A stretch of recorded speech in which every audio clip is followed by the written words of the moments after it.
Right, so here's the plan for tonight. We're going to sit here, you and me, and quietly pick apart 3 of the most lovingly made films ever put together, and look for all the tiny little places where somebody got it wrong. And I want to say up front, before we start, that this isn't a takedown. I love these films. I have watched them more times than I'd care to admit to a stranger on the internet, and I'll happily watch them 100 more. That's sort of the whole point.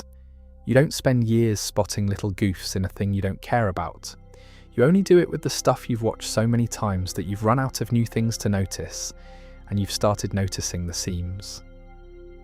And the Lord of the Rings films have a lot of seams, if you go looking, which is a strange thing to say about a trilogy that's basically considered flawless, but it all makes a lot more sense once you know one thing about how they were made. Peter Jackson didn't make these one at a time, the normal way. He filmed all 3 of them at once, back to back, out in New Zealand, over something like 15 months of principal shooting, and then years more of pickups and effects work on top of that, all jumbled up, out of order. So an actor might film the end of the 3rd movie on a Tuesday and the middle of the first one on the Thursday. When you do it like that, with thousands of people and thousands of props and real weather and real mud, little things drift. A sword ends up in the wrong hand. A bit of bread turns itself over. Somebody forgets which cheek a scar was on. It's honestly a miracle there aren't more. And here's a thing that's easy to forget from where we're sitting now. With these films long since crowned as classics, when they were making them, nobody knew. Nobody had a clue it would all work. It was an enormous gamble. 3 huge, expensive films shot all at once, on the other side of the world from Hollywood, based on a book plenty of people thought was unfilmable, with a director best known at the time for low-budget horror comedies. Most of the cast weren't big names. A lot of them were near enough unknown. They were just a load of actors and craftspeople in the New Zealand rain, working absurdly long hours, having no idea whether the thing they were pouring their lives into would be a masterpiece or an expensive disaster. So every little goof we're about to find was made by people who didn't yet know they were making something people would still be watching decades later at bedtime. They were just trying to get through the day's shoot. That's part of why I find all this so tender. These aren't the mistakes of people being careless with something precious. They're the mistakes of people making something up as they went along and hoping it would come good.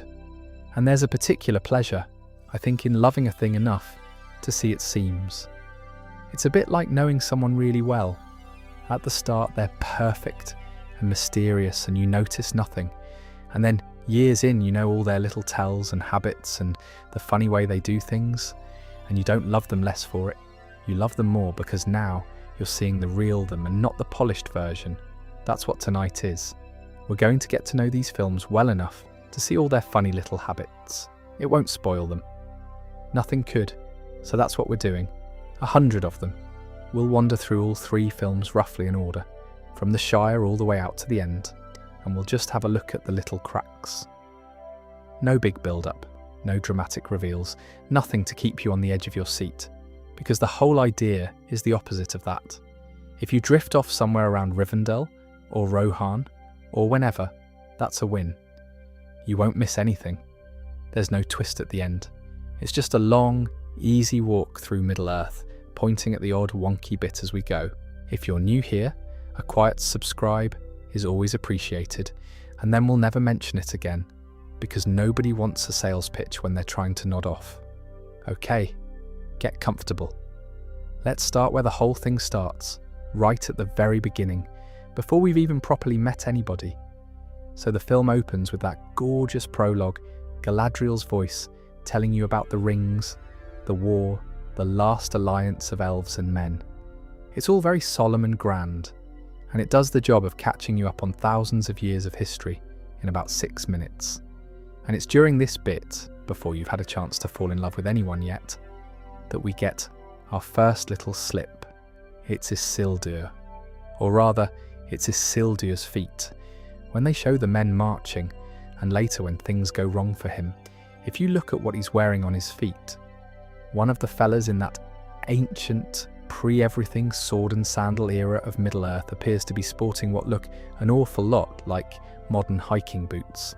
Now, to be fair, it's armour, it's a battle, everyone's covered head to toe, and you're not exactly meant to be staring at ankles during the fall of the last alliance. But once someone points it out, there they are. Sensible boots, good grip, ready for a nice long walk in the Emin Muil, which, given what happens to the ring, is sort of thematically appropriate if you squint. While we're in that prologue, there's a broader wobble that fans go back and forth on, which is that the armour and costume on the ranks of men isn't quite as consistent as you'd expect when you freeze frame it. Some folks reckon a few of the soldiers in those big formations didn't quite get the same memo on kit as the rest. I'll be honest, this one's more of a if you're really hunting mistake than a leaps out at you one, so I won't dwell on it, but it's on the list and it counts, and we're 2 in already.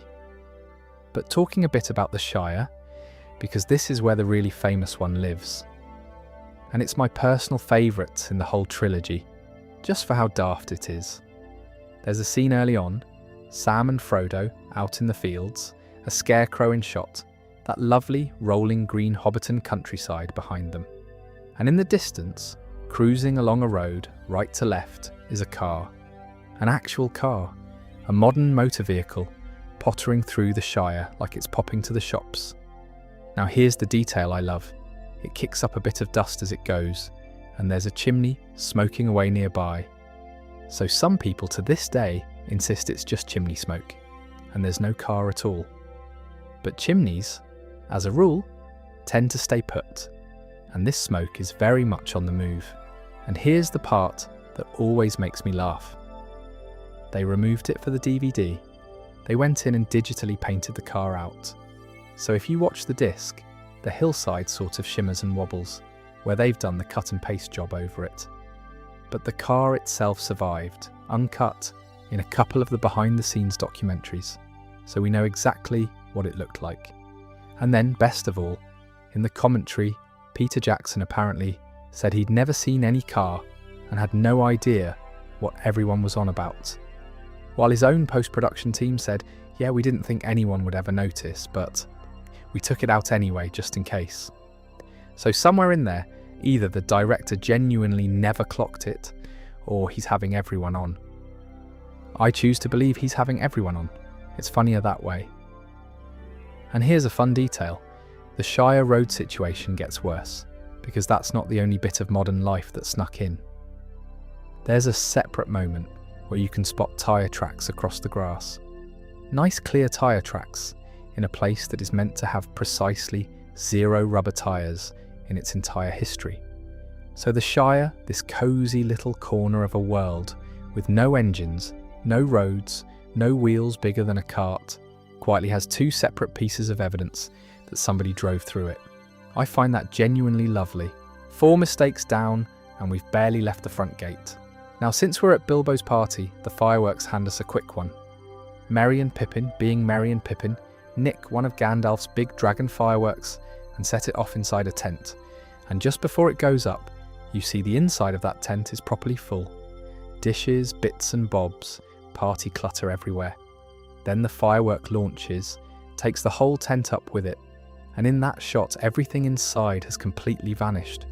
All the clutter gone. It's just the 2 hobbits and an empty tent sailing into the night. So either the tableware got raptured, or somebody quietly cleared the set between takes and nobody noticed on the day. Bless them. It's a party, things go missing at parties. There's a lovely fiddly bit around Gandalf and the ring, and it's the kind of thing you'd never catch unless you were really settled in for the evening, like we are. When Gandalf works out what the ring actually is, there's the business with the envelope, sealed with wax. And if you watch that wax seal across all the times you see it, it's a different shape basically, every single time.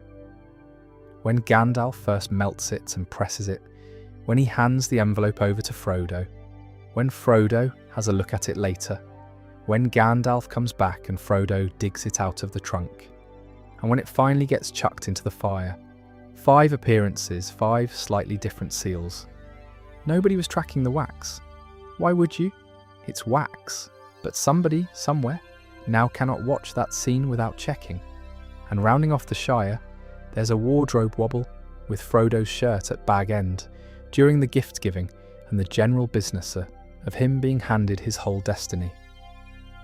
His top changes a bit between shots, the cut and the fit not quite matching from one angle to the next. It's the sort of thing that happens all the time on a long shoot, especially when you're filming a scene across several days that's meant to be one continuous moment. You put a slightly different shirt on, nobody clocks it, and years later, some very tired person on the internet at 1 a.m. is telling you all about it. Sorry, Frodo.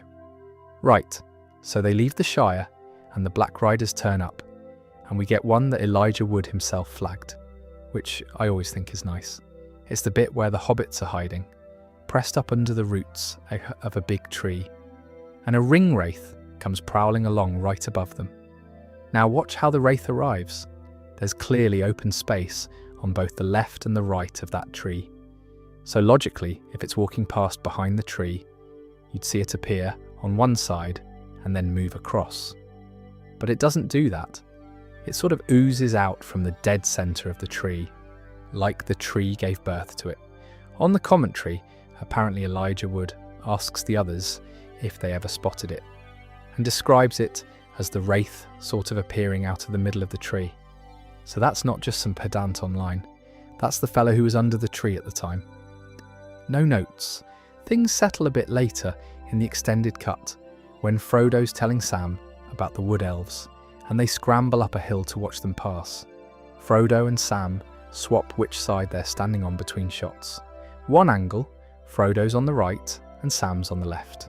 Cut to their faces and hang on, they've traded places, then traded back. It's the kind of thing that only matters if you're really watching their shoulders, which, again, is exactly what we're doing here. And here's a properly funny one, an extended edition treat from the Midgewater Marshes. If you don't know, hobbits have those big prosthetic feet, all hairy and characterful, glued onto the actors. And in the marshes, when Pippin takes a tumble in the muck, part of his hobbit foot rips clean off. It just detaches. A little bit of Pippin left behind in the swamp, which, when you think about how much work went into those feet, is a small tragedy for some poor prosthetics person, but for us it's a delight. Billy Boyd leaving a piece of himself in Middle-earth. Now this next one isn't a single moment, it's more of a running thing across the whole trilogy, so I'll mention it here and then let it lie. Legolas's eyes. Orlando Bloom has brown eyes. Legolas is meant to have these piercing, unnatural, elven blue ones, done with contact lenses.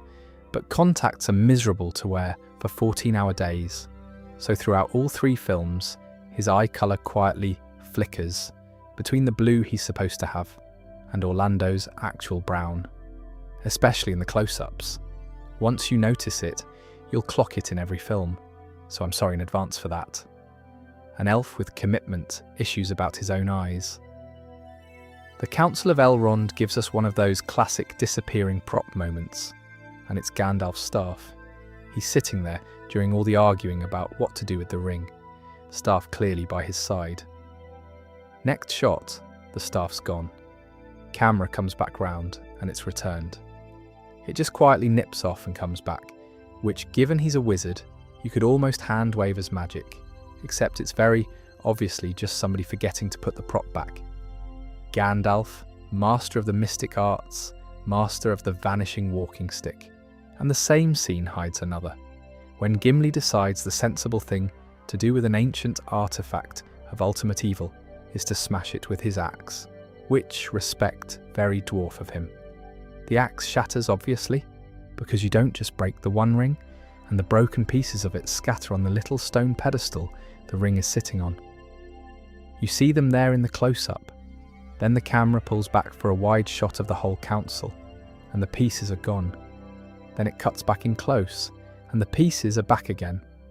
So the shards of Gimli's poor axe are doing a little vanishing act of their own. That's 11, 12, somewhere around there. I did say we wouldn't count too fussily. The chase to the river, with Arwen carrying a fading Frodo away from the Nazgul, is genuinely one of the most exciting bits of the first film. It's also got a cracker in it.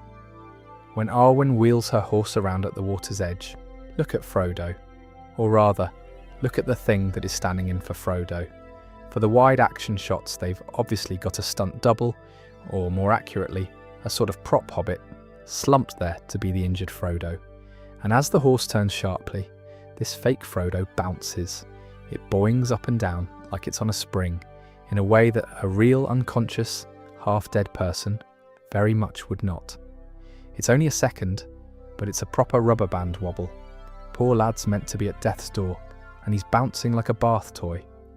And right there at the ford, when the Nazgul line up across the river and draw their swords, they draw them in their left hands.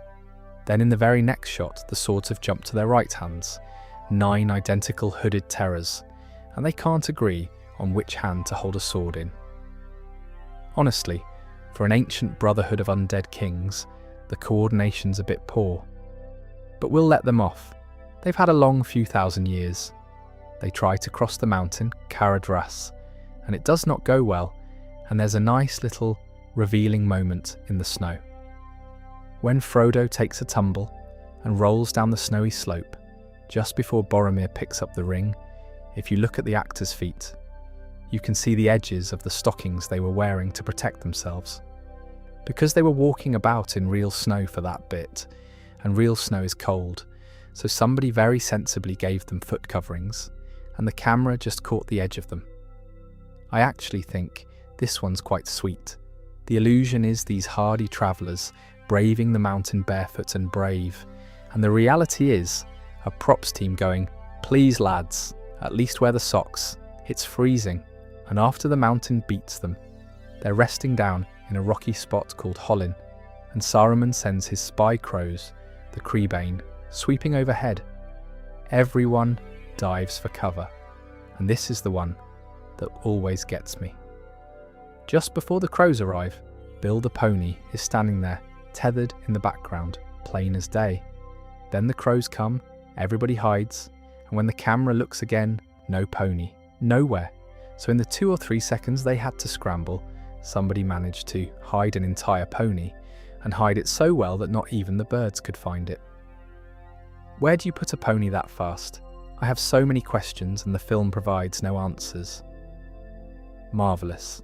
Into the mines, and Moria gives us a good few, partly because it's dark and busy and full of fast action, which is exactly the sort of thing that hides mistakes and also creates them. First, a very physical one. As they head into the long dark, there's a shot where you can actually see a black electrical cable running from Gandalf's staff, up along his hand near the thumb, and disappearing under his sleeve. Because of course the staff lights up, and back then that meant a real bulb, and a real wire, and the wire has to go somewhere.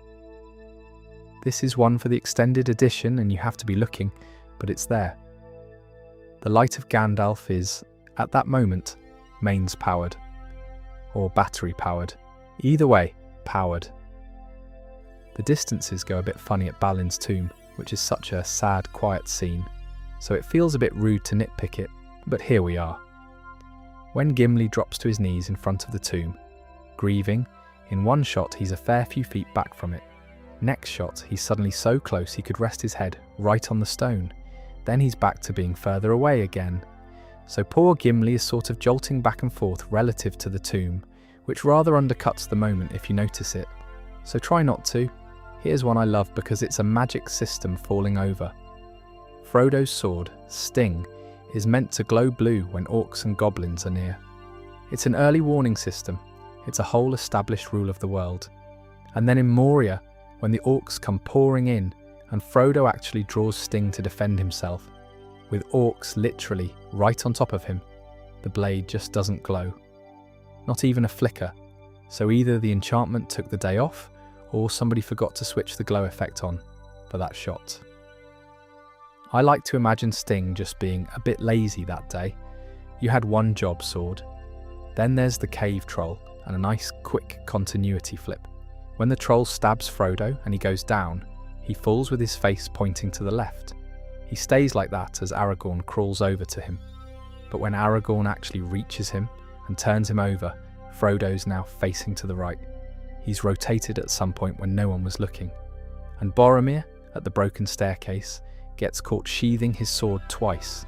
He ducks under an arrow, puts his sword away, and then in the very next close-up, as he's standing behind Gandalf, he sheathes the exact same sword all over again.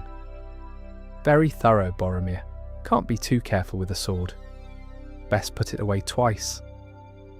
And then we come to the end of the first film, Boromir's last stand, which is a heartbreaker of a scene, so naturally it's stuffed with little goofs, because that's just how these things go. The big one everyone talks about is Boromir's hand.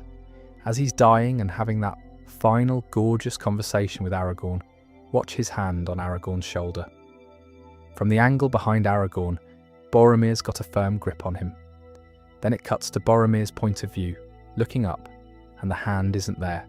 Then back again, and it is. It goes back and forth several times through the scene. Grip, no grip, grip. It's a shame because it's such a lovely moment. But once you've seen the hand doing the hokey cokey, you can't unsee it. Just before that, when Boromir's collecting firewood and has that chat with Frodo, the bundle of logs in his arms changes. The number of them, the pattern of them, all slightly different from the start of the conversation to the moment he chucks them down.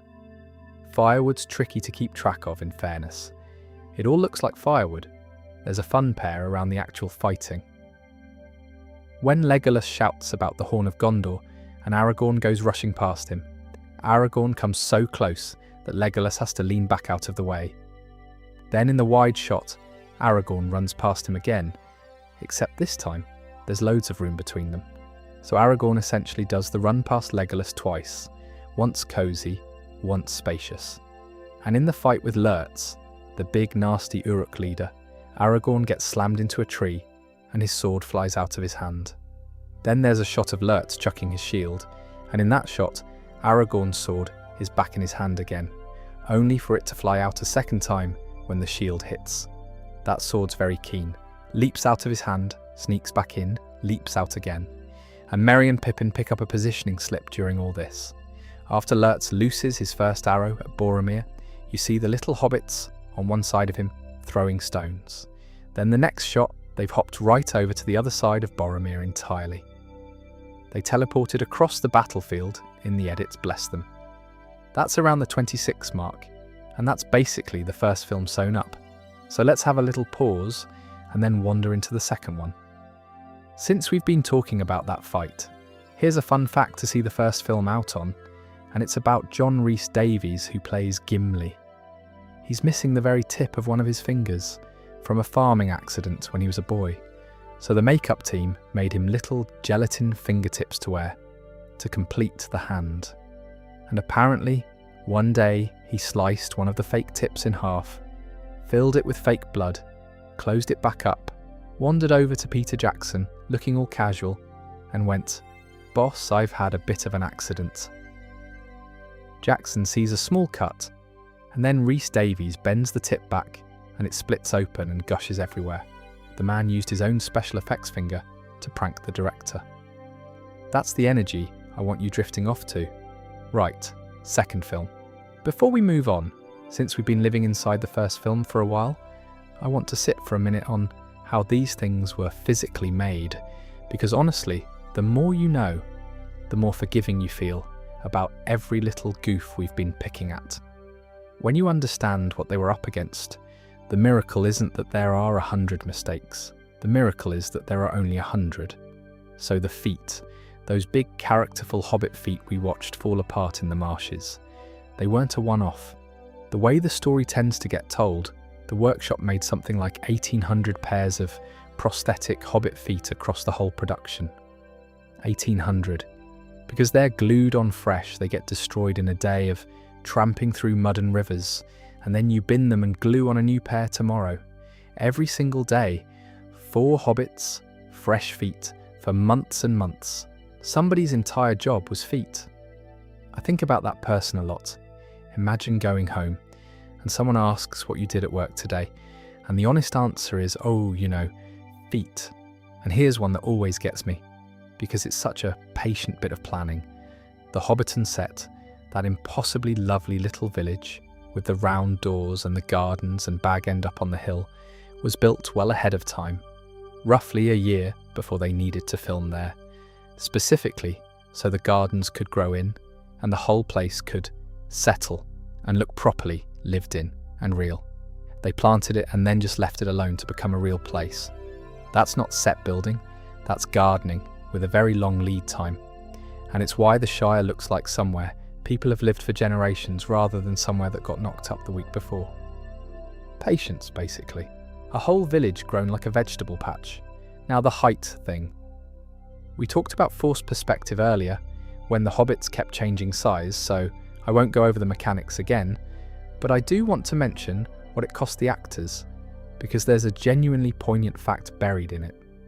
A lot of the trick shots, where a hobbit and a tall person are in the same frame, but at wildly different sizes, were done by putting them at different distances from the camera, on separate parts of a cleverly built set, sometimes on rigs that slid about to keep the illusion holding as the camera moved. Which is brilliant, but it means that in some of those cosy two-person scenes, the actors weren't actually in the room together. Ian McKellen has talked about how filming certain Bag End scenes with Frodo, he was on his own, on a separate set, acting to a mark and a voice piped through an earpiece, and how genuinely upsetting he found it, sitting there in tears at one point because he'd become an actor to be with other people. And here he was doing the loneliest, most technical version of it imaginable. So next time you watch Gandalf and Frodo having a warm little heart-to-heart in Bag End, there's a decent chance the two of them were nowhere near each other, and one of them was quietly miserable about it. The warmth is entirely manufactured, and it works completely, and I find that both a bit sad and a bit magnificent. And then there's the sheer volume of stuff. The workshop that built all the physical bits, the armour and the swords and the chainmail and the prosthetics, turned out an almost unbelievable quantity of gear. The chainmail is my favourite example, because a lot of it wasn't metal at all. It was made from small plastic rings that had to be cut and linked together by hand, one at a time, into full shirts of mail. And the story goes that one of the blokes whose job it was to make these rings, day after day after day, linking them by hand for the entire production, literally wore the fingerprints off his fingers doing it. The prints just buffed away from the repetition. Whether that's grown slightly in the telling, I couldn't tell you, but it's the kind of detail that tells you everything about the scale of the thing. Someone sat there long enough, making fake chainmail that their own fingerprints gave up. So that's the backdrop to all our little mistakes. Thousands of people, years of work, gardens grown a year early, actors crying alone on trick sets, a man sanding his own fingerprints off. Against all of that, a car rolling through the background of the Shire is honestly the least surprising thing in the world. Anyway, that's the second film calling. Off we go. So the second film opens by taking us straight back to Moria, back to Gandalf falling with the Balrog, which is a clever way to start. It's a scene we already know, except it isn't quite the same scene. If you watch closely, the timing's been changed. In the first film, Frodo's reaction and Gandalf's grip and the moment he goes over the edge all land in a particular order. Here, Frodo cries out a beat earlier than he did the first time round. It's subtle, and I imagine it was a deliberate choice, to inject a bit more energy into the fall before the Balrog fight kicks off properly. But strictly speaking, replaying a scene and changing its timing makes it a continuity wrinkle between the two films. A very pretty one, but a wrinkle. Then we cut to Frodo and Sam, lost in the rocks, and here's a tiny one I only ever notice because I'm looking for it. As Frodo climbs up a hill early on, watch his left foot. When it touches down, the hobbit foot sort of wobbles and vibrates like the prosthetic isn't quite fully attached. Both feet do a bit of it as he walks, with his cloak wrapped round him. It's the giveaway of the big rubber feet, basically. They're glued on, they're heavy, and every so often the physics of that shows through. It's not a dramatic thing, it's just a foot having a little jiggle it shouldn't. There's a nice one around the rope, and this one's almost poetic. When Frodo and Sam are working their way down the cliffs of the Ambiment, they use their elven rope, and Sam has a moment of saying he doesn't think they'll be needing it again, and they leave it behind. They cut it loose. And then moments later, as they walk off, the rope is quite clearly still there, tied neatly in place. So Sam confidently announces they're done with the rope, and the rope simply refuses to leave. I find that genuinely charming. The rope knew better. Once Gollum turns up, we get a little run of small food-related goofs, which is fitting, because so much of Sam's whole character is about food. Out in the dead marshes, in the extended cut, Frodo tosses a bit of lembas on the ground for Gollum to eat. And when Gollum scrabbles for it, he doesn't reach for it where Frodo actually threw it. He goes for a slightly different spot, which tells you the two shots, Frodo throwing and Gollum grabbing, were filmed separately and stitched together, and nobody quite lined up where the bread landed. Poor Gollum, groping about for his precious lunch in the wrong place. There's a lovely one when the two hobbits are sleeping and Gollum's having one of his mutter-to-himself moments. The whole, we wants it, we needs it business. In the close-up just before that, Frodo and Sam are lying side by side, cut to the wider shot, and they're now lying perpendicular to each other, sort of at right angles. So between one shot and the next, one of them has done a 90-degree turn in their sleep, which fair enough, we've all had a restless night, but the timing's a bit convenient, and the bread itself won't sit still either. When they're eating the lembas, and the camera cuts back and forth between them, the ring on its chain keeps popping in and out of Frodo's coat. One angle, it's tucked away inside.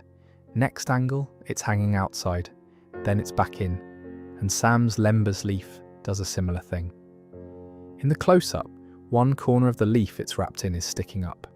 As he keeps talking, in the wider shot, all the corners have folded down flat and are completely covering the bread.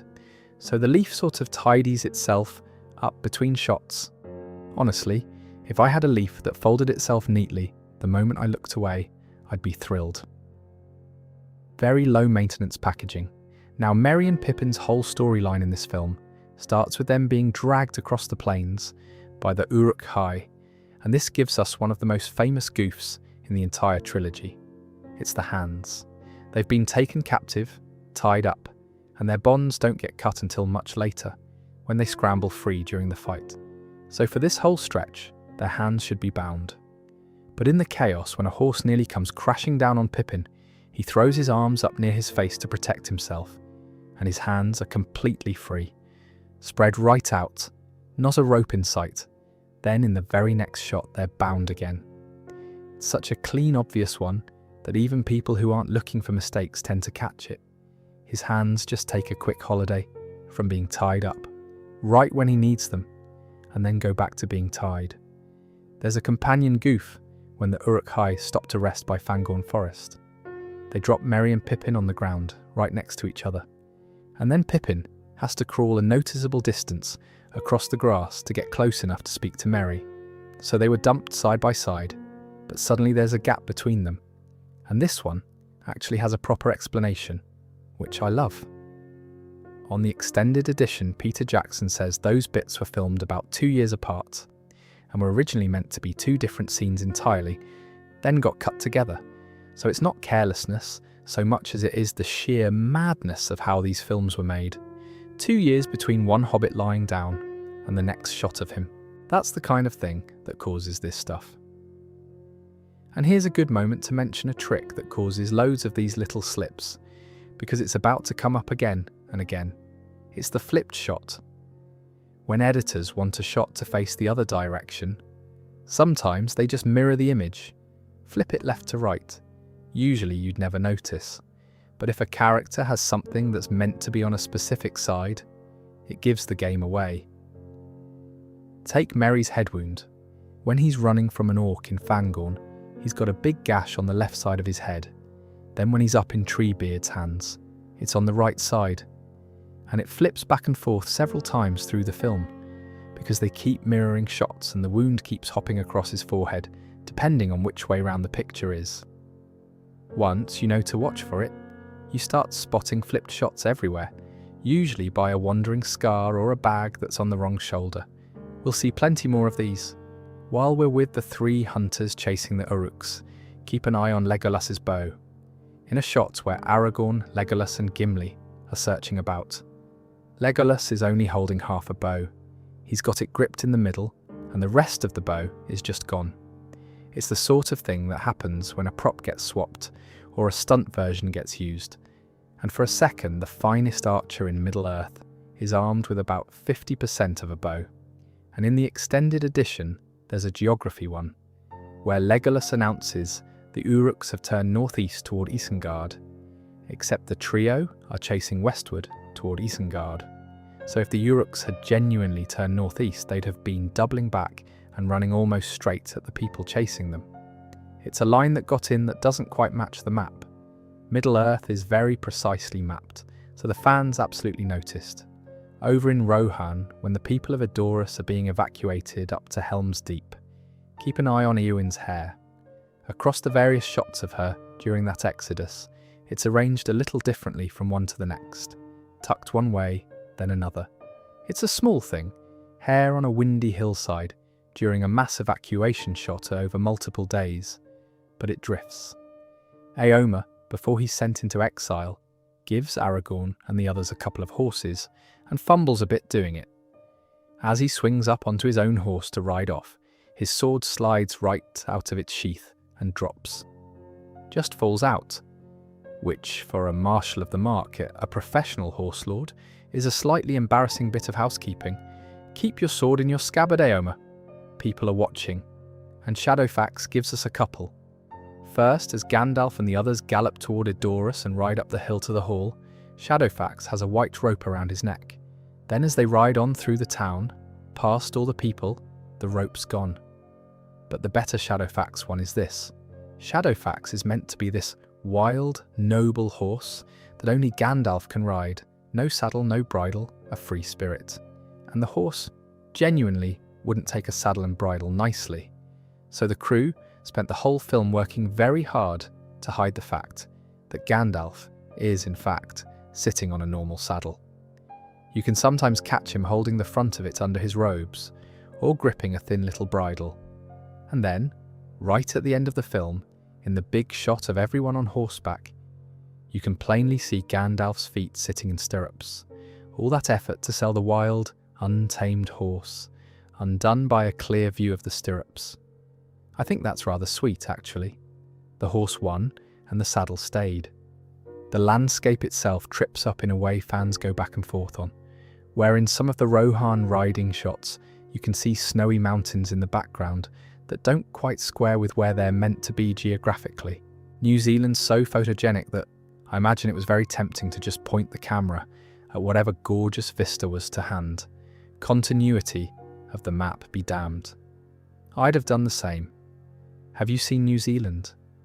And the warg, the big wolf thing, slips up during the attack on the way to Helm's Deep.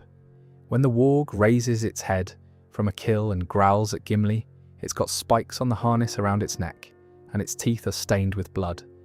Then when it charges, and gets killed, and lands right in front of Gimli, no spikes on the harness, and clean teeth. So somewhere mid-lunge, it had a quick tidy up. Brushed its teeth, took its spiky collar off. Very considerate of it. Dying looking presentable. Oh, and one more Isengard adjacent one.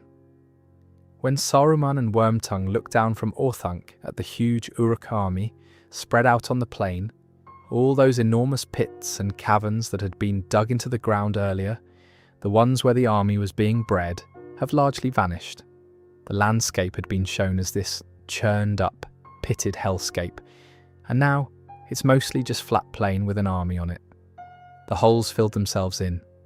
Convenient, given how long they presumably took to dig. Now Faramir gives us one that I really like, because it links back to the first film. It's the Horn of Gondor, Boromir's horn, the one that got cloven in two when he died. When Faramir is holding it, look at where the rope is attached. It's tied to the metal loops. On the smaller half of the horn, the half without the mouthpiece. But in the first film, When Boromir gets shot and the horn breaks, the rope is on the other half, the one with the long mouthpiece, and there are only 2 metal loops, and they're fixed on permanently, they can't move, so the rope has quietly jumped to the wrong end of a broken horn between films. And I mention this now because, as spoiler, this exact horn is going to cause the exact same problem again in the 3rd film.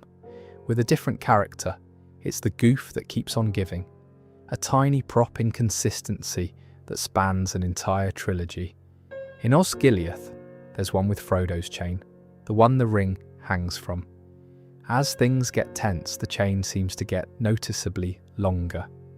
In several shots while Frodo's on the ground, the chain hangs so far down, it drops below the bottom of the frame, and you lose sight of the ring entirely. So the closer the ring gets to being taken, the longer its leash gets. There's probably something you could read into that if you wanted to be clever about it, but really it's just the chain being inconsistent. There's a proper editing giveaway in the Osgiliath ruins when Faramir grabs Gollum by the neck after the whole Cirith Ungol business. Frodo and Sam are watching, but their eyes don't follow Gollum as he gets grabbed and yanked about. Their gaze just stays fixed on a spot on the ground to their left, completely ignoring the dramatic thing supposedly happening in front of them.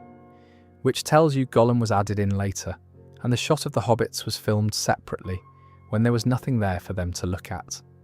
So they're staring intently at nothing, while a major character gets manhandled beside them. Bless them, they're doing their best with an empty room, and fans point to the barrels behind Frodo and Sam as they wait for Faramir, which shuffle about a bit between shots. Barrels are the unsung heroes of continuity errors. Nobody ever remembers exactly where the barrels were.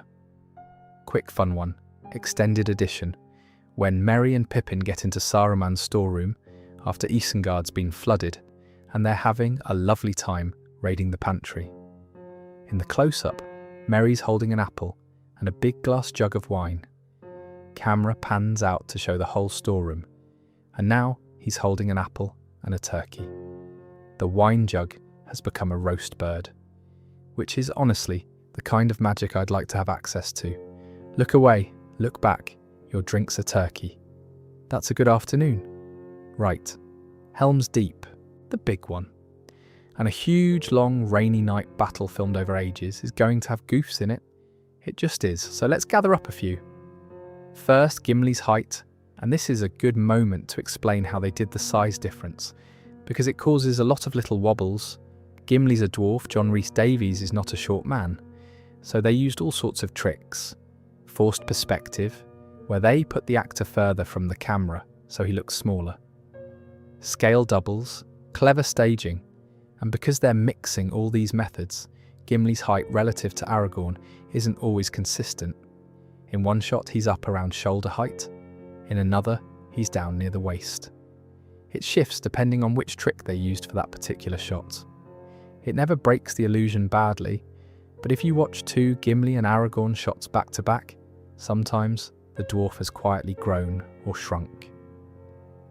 Fans debate Aragorn's sword too, which changes shape and detail between shots at Helm's Deep, before he's officially given the reforged Anduril in the 3rd film.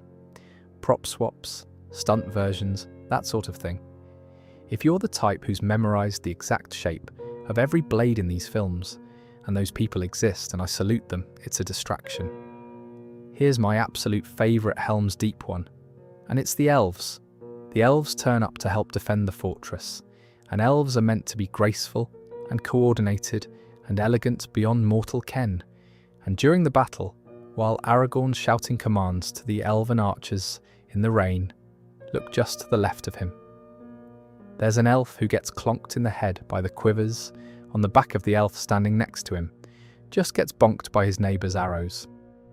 So much for elven grace, standing in the rain, getting whacked in the head by the bloke in front. It's so human and clumsy, and I adore it.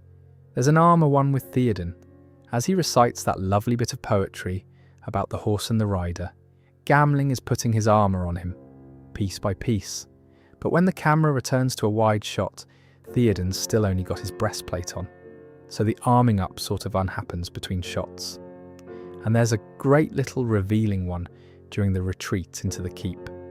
In the bottom corner of the shot, there's an archer repeatedly firing his bow with no arrow on the string, just twanging away, drawing and releasing an empty bow over and over, presumably because they ran out of prop arrows, or it was safer for the shot. So amid all this desperate fighting, one fella's just miming archery in the corner. Pew, pew, no arrows. Doing his bit. The Uruk pikes are worth a mention too. Earlier in the battle, the Uruk Hai are shown with these massive, terrifying long pikes. And then, as the fighting gets properly stuck in, those same weapons appear much smaller, because they've quietly swapped to lighter, safer props for the close combat, so nobody loses an eye. Which is very sensible, but it does mean the fearsome giant pikes shrink down once the actual scrapping starts. The rescue of Gimli is a nice example of the flipping and cutting causing chaos. Gimli jumps off the deeping wall, lands on the Uruk Hai, and ends up face down in the water. In the close-up, the arm that reaches in to grab his shoulder and haul him up is Legolas's right arm, but in the wide shot, it's suddenly Aragorn helping him to his feet. Not Legolas at all. So he gets rescued by two different people in the space of one moment, depending on the shot. Between friends, I suppose it doesn't matter who fishes you out of the water, as long as somebody does. A couple more from that night. When the women and children are being sheltered in the glittering caves behind Helm's Deep. In one shot, a hooded person leans against what's meant to be a solid stone stalactite, and the stalactite sways back and forth. Because it's not stone, it's a prop, and it's a bit wobbly, and someone leaned on it. Solid rock formations, as a rule, do not wobble when you lean on them, and when the riders finally break out of the fortress at dawn, in that triumphant charge, watch the ground. The horses' hooves pass straight through some of the Uruk Hai corpses lying on the bridge, because those bodies are flat images or light props, and the horses just clip through them. The dead don't offer much resistance, turns out. And I'll finish the second film with my favourite bit of trivia in the whole thing, which is sort of a mistake, and sort of a ghost. During that final charge, when Gandalf and the Rohirrim come crashing into the Uruk army, if you go frame by frame at the moment they clash, you can spot Arwen, Liv Tyler, on a white horse, with her sword, sitting just to the right of Legolas, with pink sleeves so she's impossible to miss once you know. Because at one point in production, the plan was for Arwen to actually fight at Helm's Deep. Peter Jackson apparently even allowed early promotional material to show an image of warrior Arwen online to see how fans would react, and the reaction was, let's say, not warm, so they backpedaled and wrote her out of the battle. But a few frames of her survived in the final cut, buried in the charge, a little fossil of a version of the film that never happened. I think that's beautiful, honestly, a road not taken hiding in plain sight for anyone patient enough to pause at exactly the right frame. Right, that's the second film. On to the last one. Since we've been marching armies about for a whole film, I want to tell you a bit about how they made Middle-earth feel like a real, solid, physical place. Because the answer is that an astonishing amount of it genuinely was physical. This was made right on the cusp of the digital age, so instead of building everything in a computer, they built a huge amount of it for real, by hand, and then let the computers help rather than do the whole job. The big cities and fortresses are the best example. Minas Tirith, Helm's Deep, all those sweeping wide shots of impossible stone architecture. A lot of what you're looking at is a model. But not a little model on a tabletop. These were enormous, and the crew affectionately called them bigatures, big miniatures, because miniature was the wrong word entirely. The Minas Tirith model stood around 7 meters tall, which is more than 2 stories, built in tiny scale, but requiring something like 1,000 individual little houses to be made and placed on its 7 levels, each one detailed enough to hold up on camera. Helm's Deep was another one, built at a quarter scale, and they were so complex and there were so many of them that one entire camera crew, out of the several the production ran, did nothing but film miniatures for years, all the way through to the end of the third film. Imagine that being your whole job. Years of your life, filming tiny cities. When you watch the armies swarm up to the walls of Minas Tirith, a lot of that grandeur is a 7-metre model that 8 or so people poured thousands of hours into, and it holds up completely, decades later. And the props. The workshop made the swords real, properly forged and balanced, not just rubber stand-ins, and then invented elvish inscriptions to run down the blades because Tolkien mentioned runes on some swords without ever spelling them out, so they filled in the gaps in his own languages. That level of care, inventing believable detail to honour a dead author's unfinished notes, runs through the whole thing. They weren't just making a film look good, they were trying to be faithful to a world that only ever existed in one man's head and his notebooks. To make all that swordwork convincing, they brought in a fella called Bob Anderson, who was quietly one of the great sword masters in film history. If you've ever thrilled to a lightsaber duel in the old Star Wars films, a lot of the actual blade work in the most famous of those was Anderson, in the costume, doing the fighting. So this was the man that got to train the cast of Lord of the Rings. And the loveliest bit of it is what he said about Viggo Mortensen. Because Viggo, who plays Aragorn, was cast incredibly late. The part had originally gone to another actor entirely. It wasn't working out. And they rang Viggo more or less at the last minute and told him that if he wanted the role, he'd have to get on a plane to New Zealand, basically, immediately. He almost turned it down. His young son talked him into it, and then he threw himself at it completely, training with a blade early every morning, and he got so good that Bob Anderson, who had trained decades of actors, called Viggo the finest swordsman he had ever taught. Not bad for a bloke who nearly said no and turned up with no preparation at all. That total commitment of his spilled over into the horses too, and this is my favourite bit. Viggo grew so attached to the main horse he rode as Aragorn, a horse named Uraeus, that once filming wrapped, he simply bought him. Bought his co-star, and then worried the horse might be lonely, he bought a second one he'd ridden, to keep the first one company. And then in an act of pure generosity, when he heard that one of the stunt riders, the woman who rode as Arwen's double, had bonded with her horse, but couldn't afford it, he bought that horse too and gave it to her. So Aragorn quietly went round at the end and adopted half the stable. And the horses give us one more story that sums up the whole mad, lovely spirit of the production. For the riders of Rohan, they needed a huge number of people who could genuinely ride, so they put out a call to the locals. Bring your own horse, show us you can handle it, and you can be in the battle. And as the story goes, one woman, determined to get a spot, went out, roped herself a half-wild horse, and rode it for a few days across the country to reach the set, and got her place among the riders of Rohan. That is the most Middle-earth thing I have ever heard. Somebody essentially became a rider of Rohan by behaving exactly like a rider of Rohan. The line between the film and the place it was made got very thin out there, and I think you can feel that thinness in every frame. It's why it all seems so real. A lot of it simply was. Since we just spent a whole film watching Aragorn charge about, this feels like the moment to tell you about the injuries, because the making of these films was, quietly, a bit of a war zone for the actors, and it makes the performances even more impressive once you know. Start with Viggo Mortensen, who plays Aragorn, because he collected the most interesting ones. You know that raw, gut-wrenching cry he lets out in this very film when Aragorn kicks a dented Uruk-hai helmet and drops to his knees, believing Merry and Pippin are dead. That scream is real. He kicked the helmet so hard he broke his toe.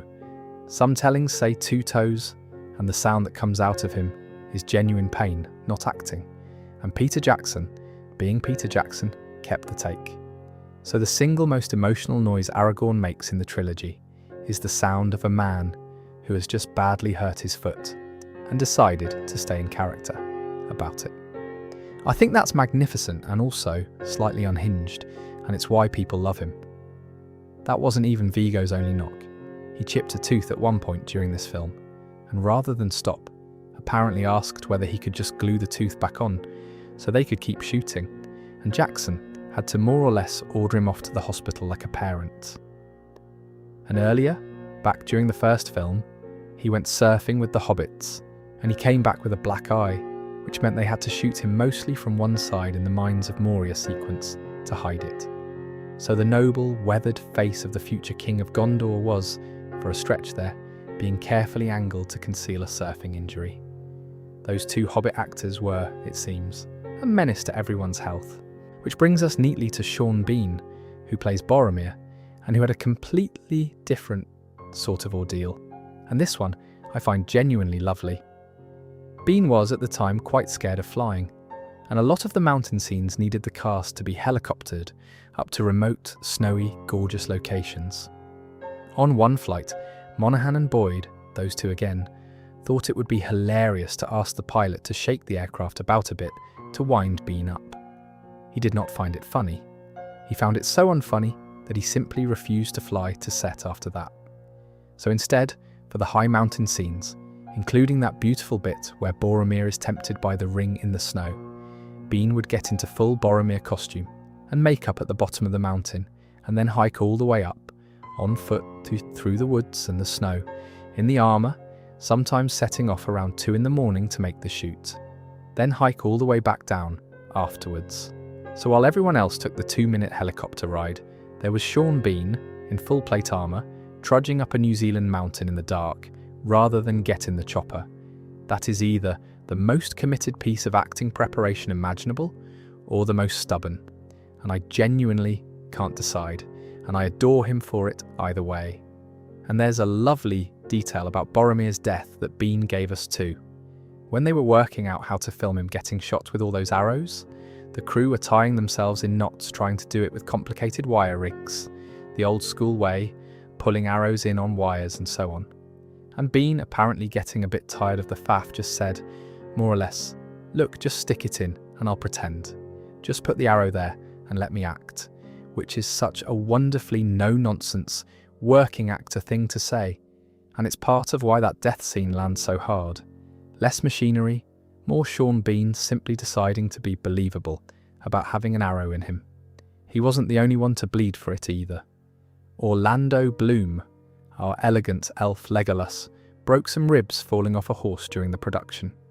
And Sean Astin, lovely, loyal Sam, sliced his foot open on the shore of the River Anduin while filming the first movie, stepping on something sharp in the water, and needed it stitched up. So half the fellowship was walking around injured at various points. When you watch these films, and everyone seems so completely, physically inside their roles, part of the reason is that a fair few of them were, at any given moment, actually hurt. They earned every bit of it. Right. Enough of that. The last film awaits, and it's a big one. The third film opens by going right back to the beginning of Gollum, to Smeagol, as an ordinary river hobbit, taking the ring from Daegol after he finds it, and there's a fiddly hand one tucked into it. As Smeagol walks into the cave and his voiceover talks about being called a murderer, and he coughs up that horrible Gollum sound, watch his fingernails. In the first wide shot, as he's clutching himself, his nails are thick and long and stubby and grim. Then there's a close-up of his hand holding the ring, and suddenly the nails are perfectly normal. Flat, just a bit of dirt underneath. Then it goes back to a wide shot and the nails are long and gnarly again. What's happened is the first and third shots are actually one continuous take that got split down the middle so they could drop the nicer looking close-up in between, and nobody matched the nails. So his manicure comes and goes. A small thing, but it's the sort of detail that, once you've clocked it, you'll always glance at his hands now. There's a genuinely great one over at Edoras, and it's one of those that's hiding in plain sight in a shot you've probably watched 20 times. The first sweeping pan across Edoras, the capital of Rohan, is shown in reverse. The whole shot is running backwards, and the giveaways are lovely once you know. The smoke from the chimneys is going down into the chimneys instead of up out of them. A fire at the end is burning backwards. The flags are fluttering in the same direction, and even Éowyn's hair and clothes are blowing in a way that matches. So they clearly filmed the pan going one way, decided they wanted it going the other way, and just reversed the footage, forgetting that fire and smoke and flags all very obviously reveal which way time is running. It's a beautiful little thing, an entire city quietly inhaling its own chimney smoke.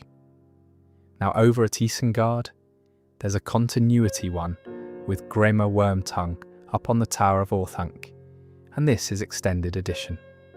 Legolas puts an arrow into him, and as Grima starts to topple backwards, the arrow is clearly sticking out well below the fur collar of his coat. But by the time he actually hits the ground, the arrow has migrated upward and is now poking out from higher up in the fur, so the arrow climbs his body a bit on the way down. Not ideal, arrow. Stay where you're put. And here is the big famous one. The sneaker. You've probably heard the myth of a soldier in trainers somewhere in these films, and people place it in all sorts of scenes. The actual documented one is this. In the extended edition, when the Witch King shatters Gandalf's staff, and Gandalf and Pippin both go down in the wide shot. There's a close-up as Pippin gets up, and as he raises his leg on Billy Boyd's hobbit foot, just for a second, you can see a white and black trainer, a modern sneaker. Because for that particular movement, they'd popped him in normal shoes, presumably for grip or safety, and the shot caught it. So there it is, the legendary Lord of the Rings sneaker, worn not by a background soldier, but by Pippin himself. I love that the real answer is funnier and smaller than the myth. It usually is. Gollum spends this film slowly turning Sam and Frodo against each other, and the centerpiece is that horrible trick with the lembas bread, where Gollum frames Sam for eating it all. And this whole sequence, ironically, is riddled with lembas continuity problems, which almost makes it funnier.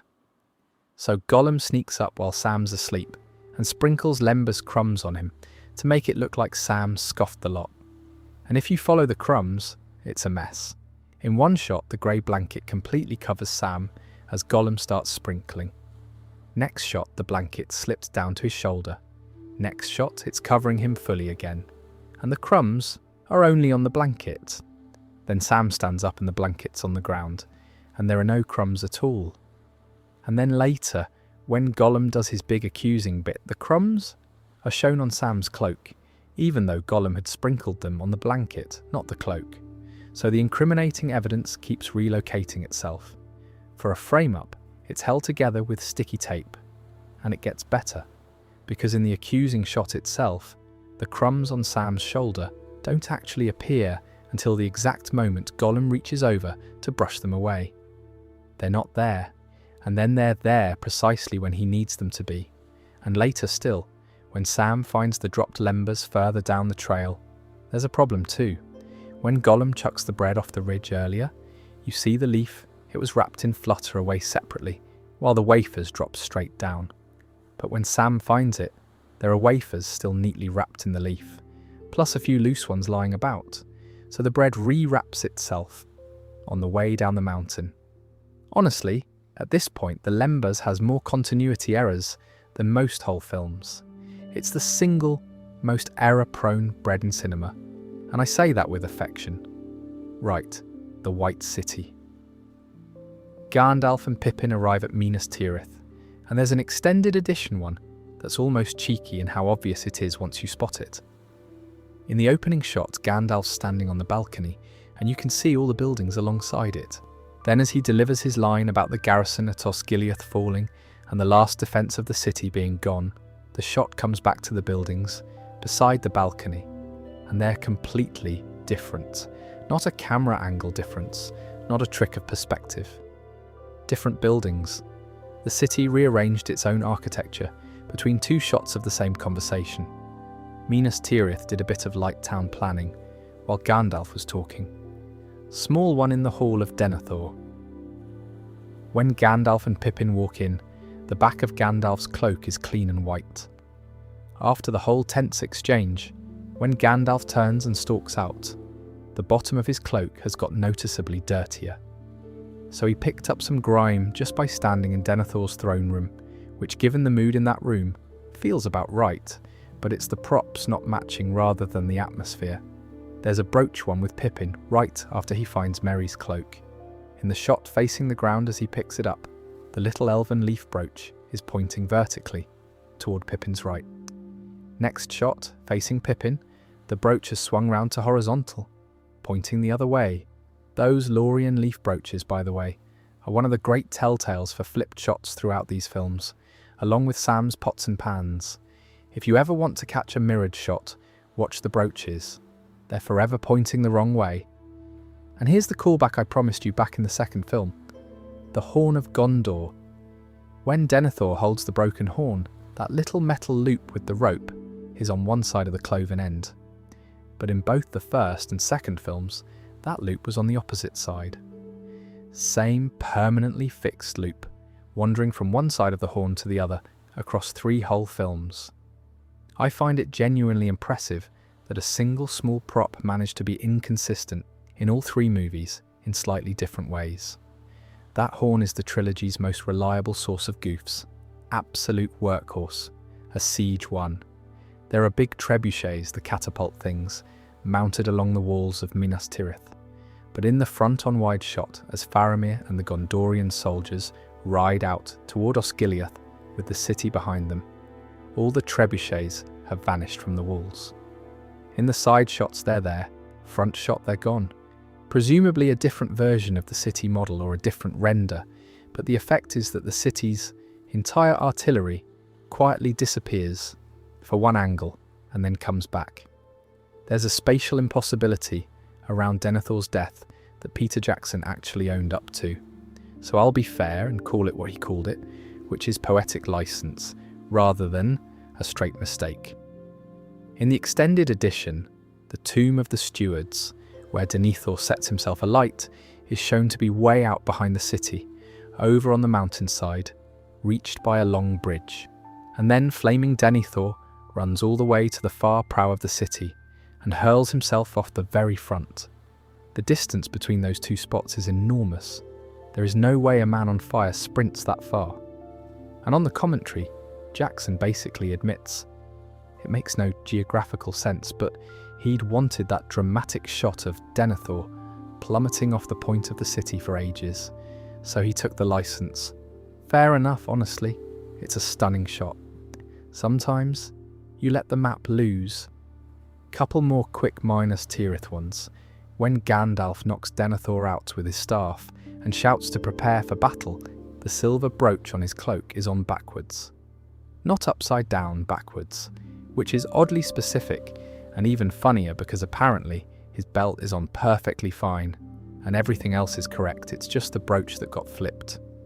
And in the middle of the bombardment, after Denethor's been muttering about Rohan abandoning them and the stones start flying at the city, there are 2 quick close-ups of people fleeing and screaming, and at the start of the second one, Pippin is fleeing off to the right of the screen, which is impossible because Pippin is supposed to be somewhere else entirely at that moment, up near the White Tree with Faramir. So there's a rogue Pippin running the wrong way, through a crowd he shouldn't be in. A stray hobbit off doing his own thing.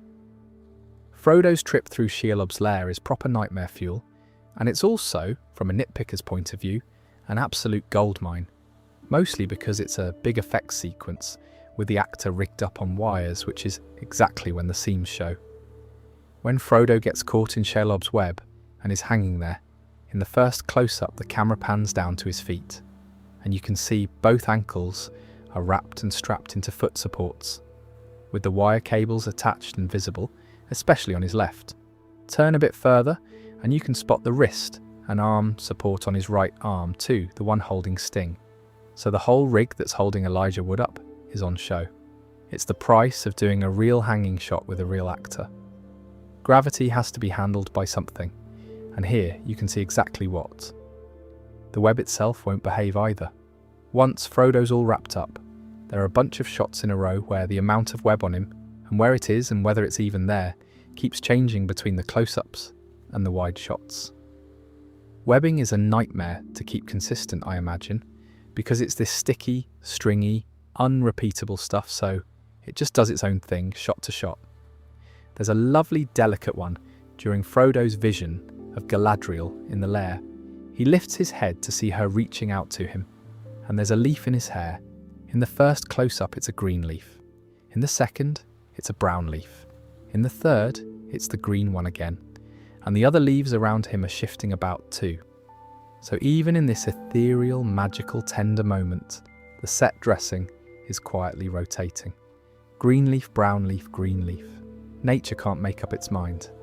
And when Sam thinks Frodo's dead and lifts his head, watch Frodo's eyes. From Sam's point of view, Frodo's eyes are fixed wide open, staring. Cut to the side view of Sam lifting him, and Frodo's eyes are shut. Cut back to the original angle, and they're wide open again. Which one you find creepier probably depends on your mood, but they definitely can't decide whether the poor lad's staring or peacefully closed. One more from this stretch, which is a nice CG one. After Sam rolls down Shelob's back and grabs Sting and squares up to her, there's an overhead wide shot where Sam's standing ready, and Shelob's positioned herself by the stairway. And Frodo's web-wrapped body, which should be lying right there at the bottom of the stairs, is just nowhere to be seen. In the mostly computer-generated wide shot, they simply didn't put Frodo's body in. So Frodo momentarily ceases to exist while the camera's high up, then reappears when it comes back down. Easy to miss because you're watching Sam and the giant spider, which is fair enough.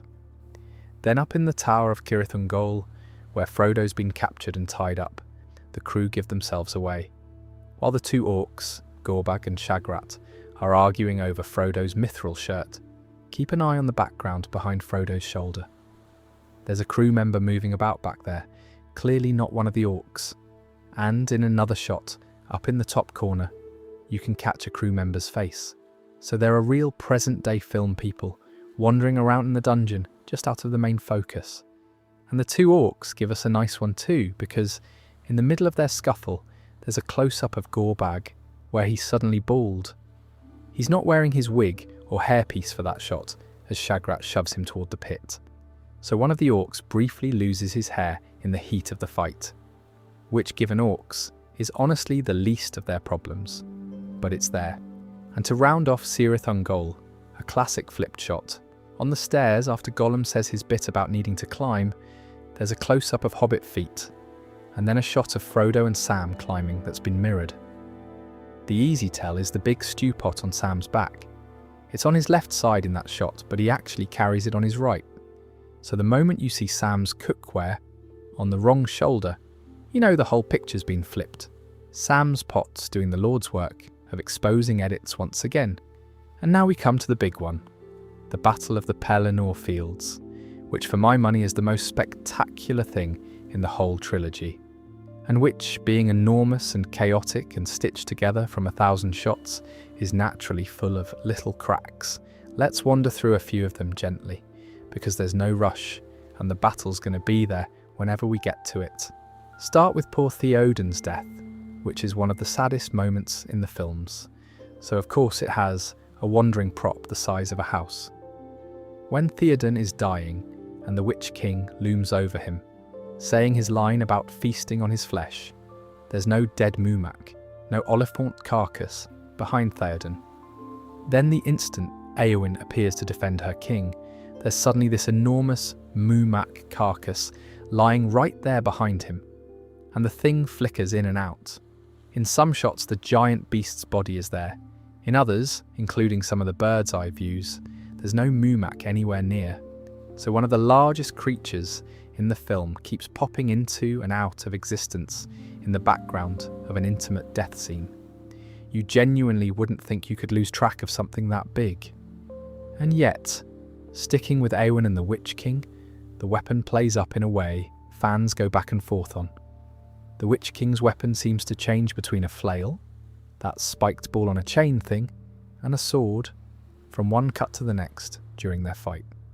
Now, you could argue in-world that he simply switched weapons, dropped one, and drew another.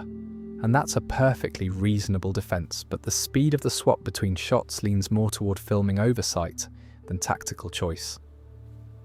Either way, the king of the Nazgul is a bit indecisive about his kit, which for the most feared being on the battlefield slightly spoils the mystique. There's a nice recurring one with Éowyn and Merry during the Rohirrim charge. There's a close-up of the two of them, from about Merry's eyes up, as Éowyn shouts, and they thunder toward the enemy.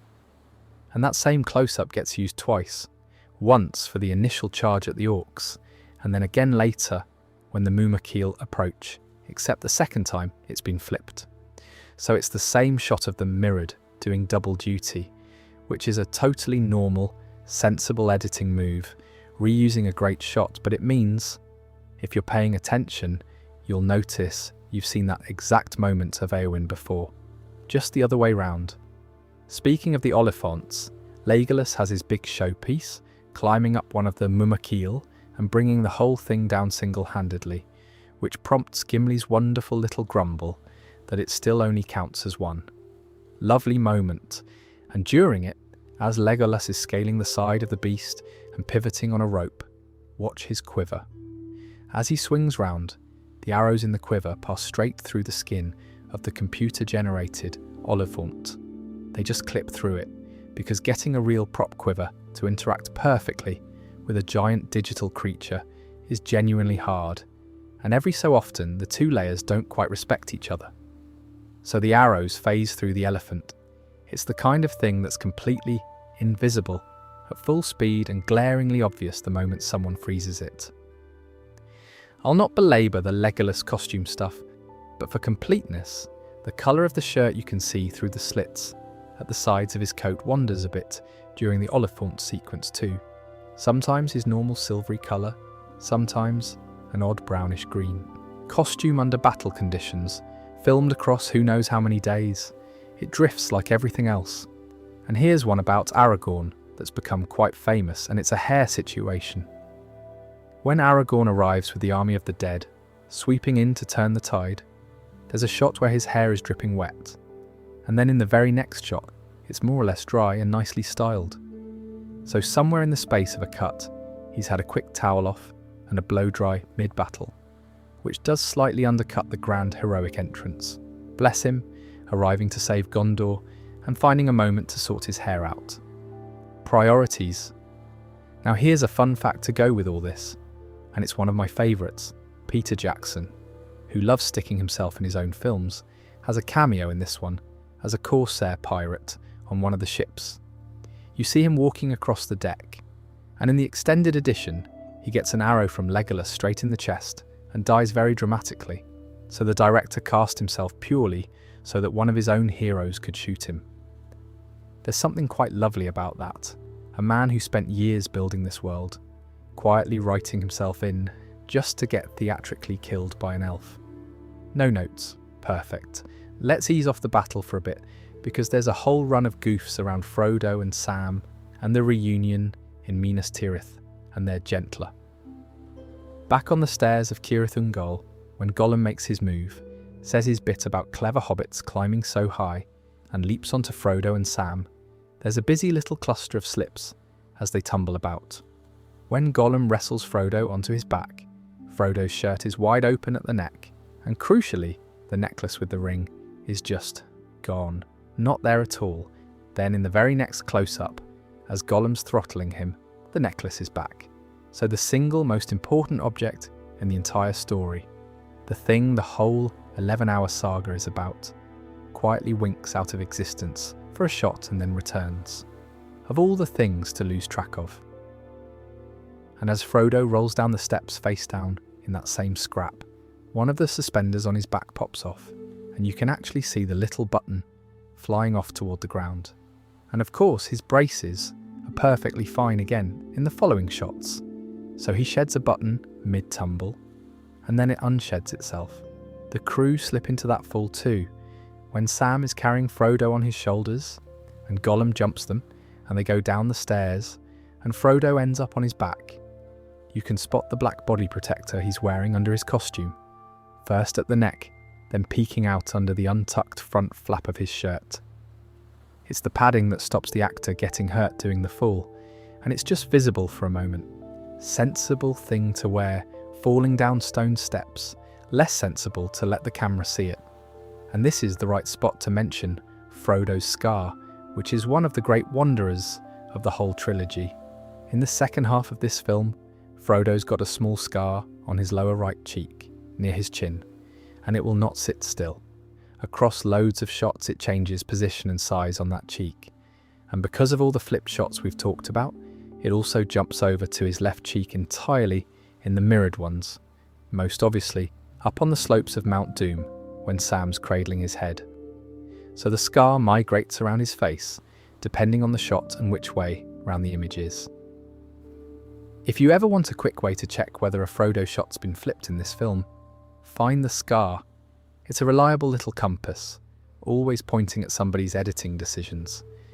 The reunion scene, when Frodo wakes up in the bed in Minas Tirith and everyone piles into the room laughing, is one of the most joyful moments in the trilogy, and I feel almost bad picking at it, but there are two nice ones. First, the heights. As the various characters appear in the doorway, you can measure them against the ornate carving on the door. Merry and Pippin's heads reach the middle of the carving in their close-up, but in the wide shot as they run in, they're suddenly much shorter. When Legolas and Aragorn come in, they're a bit higher on the carving than the hobbits were, and then Sam, who is a hobbit, reaches the same middle height the tall folk nearly did. So the scale of everyone against that door is all over the place, which is the forced perspective juggling catching up with them in a single doorway. And second, a sweet one. In one of the wide shots as Gimli throws his arms open in the doorway, laughing Gandalf's eyeline doesn't actually match any of the hobbits. Frodo, Merry, and Pippin are all huddled together on the bed, and Gandalf's warm, delighted gaze is aimed off to the side of them, at nobody in particular. He's overjoyed, he's beaming, and he's looking at a spot on the wall. It's the hazard of filming reaction shots separately. You end up delighted at empty space. Out at the Black Gate for the last great stand, a crew slip has become quite well known. As Sauron's forces march toward Aragorn's army, there are those close-ups of Pippin drawing his sword and Merry taking a deep breath, and then a shot of orcs running across the screen. And a few frames into that shot, in among the orcs, you can see crew members. Actual modern people, one of them apparently wearing a hat, standing about in the middle of the horde. There's a similar one around a close-up of Éomer glancing to the side, followed by advancing orcs with a dark-haired crew member visible behind them. So the last army of Mordor has, discreetly tucked into its ranks, a few blokes from the 21st century who forgot to duck. I love these ones the most, honestly. All that grandeur, and someone's mate is just standing and shot in a fleece. Something good vanishes in the extended edition here. After Aragorn beheads the mouth of Sauron, that horrible messenger with the awful mouth, and rides back to rejoin Gandalf and the others, the mouth's dead body, his horse, and his severed head are all just gone from where they should be. And no time has passed, the horse hasn't wandered off, nothing's had a chance to move, it's all simply vanished. So the grisly aftermath tidies itself away the instant Aragorn turns his back. Very neat.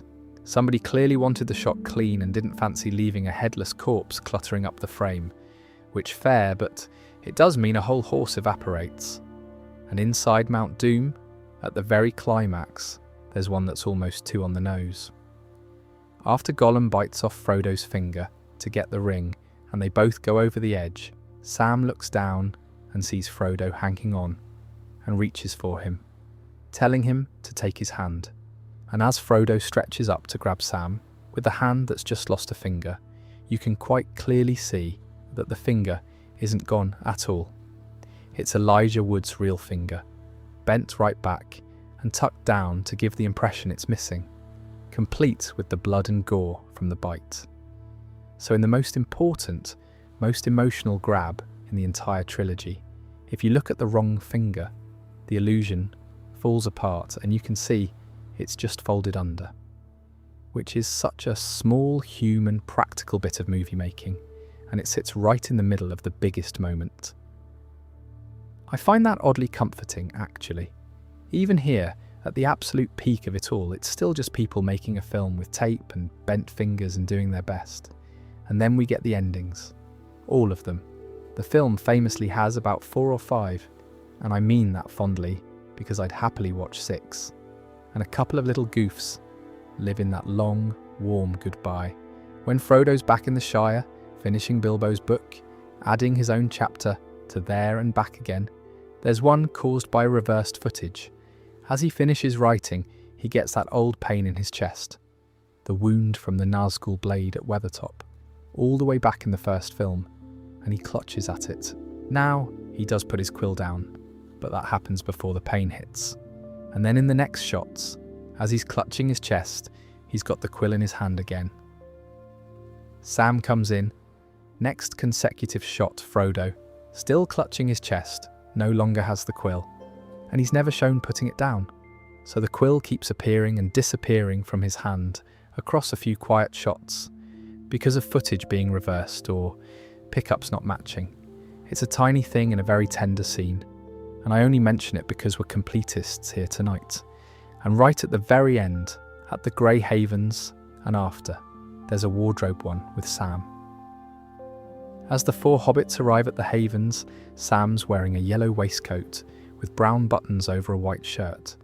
You can still see the waistcoat when he and Frodo have their big tearful hug. But when Frodo makes his way onto the ship and turns back to smile at his friends, Sam's waistcoat is gone.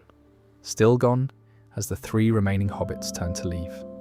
And then, when Sam gets home to the Shire and is holding his baby daughter, the yellow waistcoat is back on again. So it vanishes for the saddest goodbye of the film and returns in time for the happy ending, which, if you're feeling generous, you could almost read as poetic. But really it's just a waistcoat that couldn't decide whether it was invited to the docks, and that, somewhere around 100, is the lot. Give or take a wandering scar and a bouncing stunt hobbit, we've walked the whole way through, from Isildur's sensible boots in the prologue all the way to Sam's on-again, off-again waistcoat at the very end. While we're being soft and sentimental, I can't do a whole night on these films and not talk about the music, because honestly, a huge amount of what you feel watching them isn't coming from your eyes at all. It's coming from your ears and you barely notice it happening. The whole score is by Howard Shore, who wrote it, orchestrated it, and conducted it, which is a colossal amount of one person's life poured into 3 films. And it nearly wasn't him. The story goes that when it came to hiring a composer, the studio floated the idea of James Horner, the chap who did Titanic and Braveheart, a completely reasonable, bankable choice. But Peter Jackson dug his heels in and insisted on Shore, and thank goodness he did, because what Shore built is less a soundtrack and more an entire musical language. Dozens of little themes, one for the Shire, one for the Ring, one for Rohan, one for Gondor, and they weave in and out of each other and change and darken and resolve across all 3 films, so that by the end, a few notes on their own can bring the whole story flooding back. Most of it was played by the London Philharmonic, with choirs on top, including a boys' choir, those high, clear voices you hear in the really aching moments. And here's the bit I love, the bit that ties right back to Tolkien himself. A lot of the singing in that score, all those choral passages that sound so ancient and otherworldly, is sung in languages that don't exist in the real world. They're Tolkien's invented tongues, the Elvish ones, Sindarin and Quenya, and the harsher speech of the dwarves and the orcs. Because Tolkien, who was a professor of language before he was ever a novelist, built these tongues first, properly, with grammar and vocabulary and history, and then more or less wrote the entire world as somewhere for the languages to live. So the film's music honours that by actually singing in them. Real choirs, learning made-up languages, to serve a story that only exists because a man loved inventing languages. It's turtles all the way down, and the whole thing is beautiful. But my absolute favourite music fact in the trilogy is a small one, and it's about Pippin. There's a scene in this 3rd film, one of the most quietly devastating in the whole saga, where Denethor is gorging himself at the table while he sends Faramir and the men of Gondor off on a hopeless, doomed charge to retake Osgiliath, riding out to almost certain death, and over the top of it, Pippin sings. This soft, sad, haunting little song, just his voice, while men ride to die, and Denethor tears into his meal. And the thing is, that song, The Edge of Night, was composed and performed by Billy Boyd himself, the actor. He wrote the melody, and he sang it, in character, as Pippin. It wasn't handed to him by the composer, he made it. The words are adapted from a walking song from the book, one of Bilbo's, so it reaches right back into Tolkien again, but the tune and the trembling voice are all Boyd. And apparently, more or less by happy accident, the song opens on the same musical interval as the theme of Gondor, the city it's being sung in, so it slots into Shaw's world as if it always belonged there. One actor quietly writing one of the most moving moments in the trilogy himself, and it turned out so well that Boyd later got asked back to write and sing the farewell song for the very last Hobbit film years afterwards. Not bad for a Hobbit. And I suppose the neat little bow on all of this is the awards, because the third film went to the Oscars with 11 nominations and won all 11 of them. Every single one.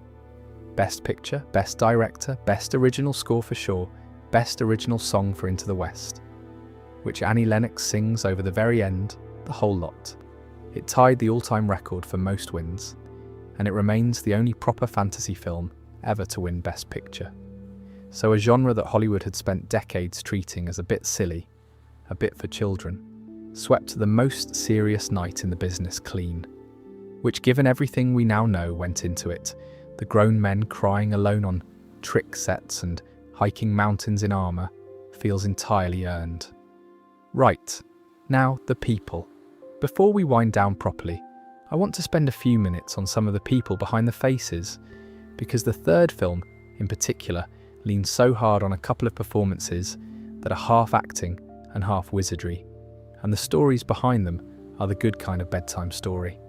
Let's start with Gollum, because Gollum is, in a lot of ways, the thing that made these films feel like the future. He's played by Andy Serkis, and at the time a fully computer-generated character who was genuinely acted, movement and soul and all, by a real performer wearing a motion capture suit was close to unheard of. Serkis didn't just do the voice and leave the rest to the animators. He was there on set, in a suit, actually performing the scenes with Elijah Wood and Sean Astin, crawling about in the mud with them, so they had a real living thing to act against. And then he'd often perform it all again, separately, for the motion capture, so the animators could map his actual movements onto the digital Gollum, which is why Gollum feels like a person and not an effect. There's a whole human in there doing the work.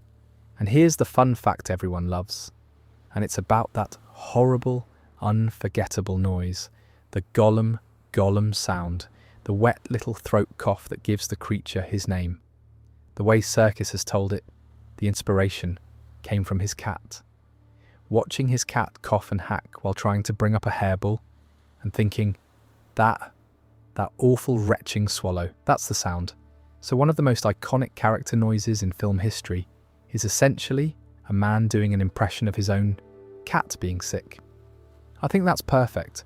All that technology, all that groundbreaking digital artistry, and the beating heart of it is a poorly cat. It's very Middle-earth somehow, that the smallest, most ordinary thing turns out to be the important one.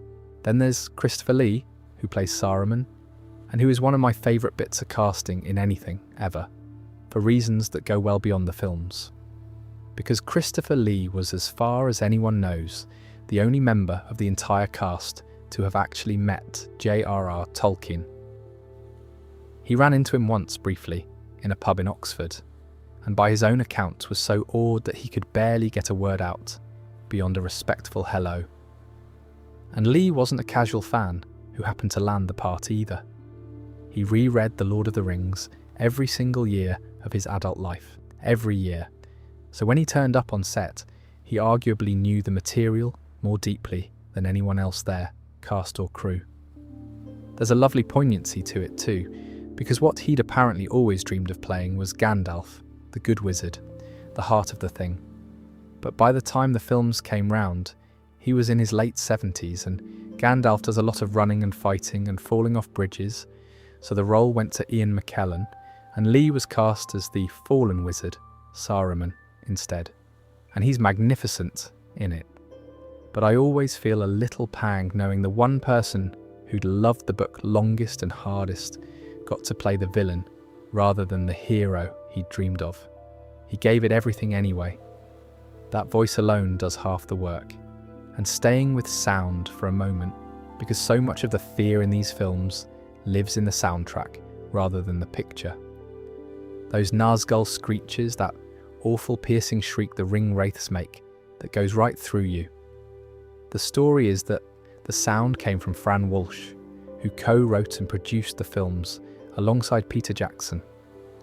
Rather than build the scream entirely out of synthesized effects, they used a human voice as the raw ingredient, a real person screaming, then twisted and layered it into that unearthly wail, which means the most inhuman sound in the trilogy started life as a very human one. There's a theme emerging here, if you hadn't noticed. Cat hairballs, human screams, a man's dream deferred. Underneath all the spectacle, it's people and their small ordinary lives, poured into something enormous. And here's something that tells you how close these people got to each other over those years, which is a lovely thing to drift off thinking about. The story goes that once it was all over, 9 of them, the actors who made up the Fellowship, went and got a matching tattoo together. A little design of the number 9, written in Tolkien's own Elvish script. One for each of the 9 walkers who set out from Rivendell. Elijah Wood, Sean Astin, the 2 Hobbit menaces Billy Boyd and Dominic Monaghan, Orlando Bloom, Viggo Mortensen, Sean Bean and Ian McKellen all got inked. And the 9th, John Rhys-Davies, who plays Gimli, apparently decided he'd rather not get a tattoo himself. So, in a move so perfect it could be a scene from the films, he sent his scale double, the man who stood in for Gimli in the big shots, to get the tattoo in his place.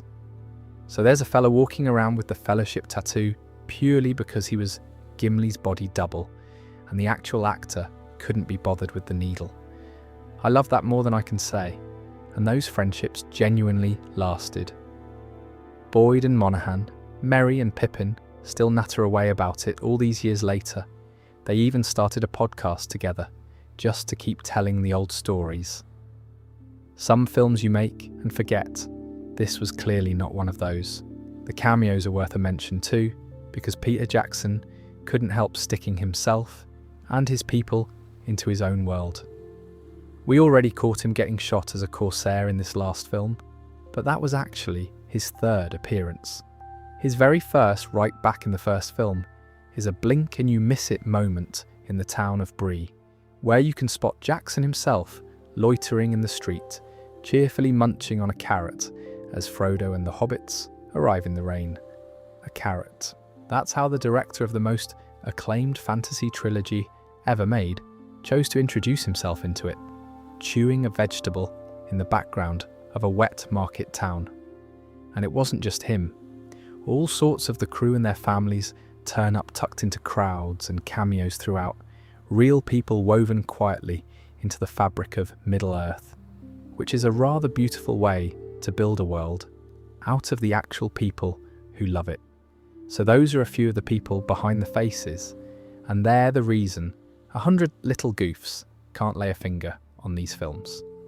Right, let's bring it gently into land. So there we are, 100 little cracks in something that, honestly, still feels close to perfect despite every single one of them. And I think that's the thing I keep coming back to, sat here at the end of it. You can pile up 100 goofs, the cars and the tyre tracks and the vanishing ponies and the bread that rewraps itself and the crew members standing about in the Orc army, and it doesn't dent the films even slightly. If anything, it makes me like them more, because every one of these little slips is a fingerprint. It's a reminder that thousands of real people stood out in the New Zealand rain for years, gluing on feet and hiding saddles and painting cars out of hillsides, all to build something this big out of tape and wire and bent fingers. The mistakes are just the places where you can see their hands. And now that we've been round the back of it all and met the cat that gave Gollum his voice, and the man who wore his fingerprints off, and the actor who bought his own horse, and the little 7-metre city that thousands of people besieged, the whole trilogy feels warmer to me, not shakier. The stunt Frodo bouncing like a bath toy, the elf getting bonked by his neighbour's arrows, the wizard's staff that keeps nipping off for a rest. I'm fonder of every one of them tonight than I was this morning. A film with no seams at all would be a slightly cold thing, and this one is warm the whole way through. I sometimes think that's the nicest way to watch anything you love in the end. Not hunting for flaws to feel clever, but noticing them the way you'd notice a friend's crooked smile, fondly, without it costing the film a single thing. You can know every wandering scar and every vanishing pony and still be completely swept up the next time Rohan rides to Gondor, or the light comes back into the sky over Minas Tirith, or Sam picks Frodo up on that mountain and carries him. The goofs and the grandeur live side by side quite happily. They always did. So if you drifted off somewhere back around Rohan and you're only half hearing this, that's grand. That was the plan all along, and you didn't miss a thing. And if you're still with me, wide awake and now unable to ever watch these films again without checking Frodo's scar, well, I'm sorry. And also, you're welcome. It's a lovely thing to have your eye on. It just means you're paying the films the closest kind of attention, which is really only another word for love. There's a nice fact to leave you with, actually. Sam's very last line in the film, that quiet, "Well, I'm back," is also the very last line of Tolkien's book. They carried it all the way from the page to the screen, across everything. Out of all the enormous decisions they made, they got that one small thing exactly right. And the little girl playing Sam's daughter at the end is Sean Astin's own daughter in a cameo, which is the kind of gentle family detail that sums the whole production up for me. The other thing I keep thinking, sitting here at the end, is how strange and lovely it is that a film this enormous can also be the sort of thing you put on to fall asleep to. It's got the biggest battles ever staged, the fate of a whole world hanging in the balance, and yet it's also warm enough and familiar enough and gentle enough in its bones that people reach for it when they want to feel safe and drift off. That's a rare quality. Most epics are exhausting. This one somehow tucks you in. Maybe it's because underneath all the war, it's really a story about small ordinary people looking after each other, about second breakfasts and loyal gardeners and going home again. And maybe it's because now you know it so well that watching it is less like watching a film and more like visiting somewhere you've been many times before. A place with a car in the background of one field, and a pony that can vanish in 3 seconds, and a bit of bread that keeps rewrapping itself, and a wizard who can never quite keep hold of his staff. All the little wonky bits we've spent tonight collecting. They're part of the furniture now, part of why it feels like home. And that's the thing about watching something across the years of your own life. You change, and the film doesn't, and the little flaws stay exactly where they always were, waiting for you, like a familiar creak on a particular stair. There's something quietly comforting in that. The scar will always wander. Sam's waistcoat will always come and go. Gandalf will always sheathe that sword one time too many, and the world will always, always be saved, right on time, every single time you watch. You can count on it, which is a good thing to fall asleep on, I reckon. I might do the Hobbit films at some point, if you fancy it, because those have plenty of their own to wander through. Or maybe a quiet one on all the little ways the films differ from the books, which is a whole other cosy rabbit hole. We'll see. But for now, that's 100. Thanks for spending the night wandering through Middle-earth with me, wonky bits and all. Sleep well.